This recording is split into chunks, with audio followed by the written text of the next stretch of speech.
Love अचानक कसैलाई देखेर सुरु हुँदैन। यो बिस्तारै कसैको आत्मासँग जोडिन्छ। पहिलो नजरले मन तान्छ, तर समयसँगै त्यही मान्छेको बोली, सोच र मौनता घर जस्तै लाग्न थाल्छ।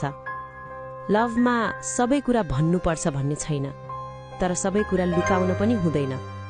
जब तिमी ठिक छु भन्छौ तर मन ठिक हुँदैन, साँचो लभले त्यो झुट पनि माया गर्छ। लभ भनेको राति राम्रोसँग सुत्न दिनु हो, डर, डाउट र इन्सिक्योरिटी हटाइदिनु हो।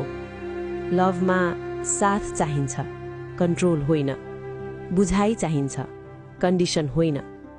साँचो लभ आवाज ठुलो गर्दैन, प्रेजेन्स गहिरो बनाउँछ। लभ भनेको साथ हाँस्नु मात्र होइन, साथ रोएर पनि नटुट्नु हो। जब तिमी थाक्छौ, उसले एडभाइस होइन, काख दिन्छ।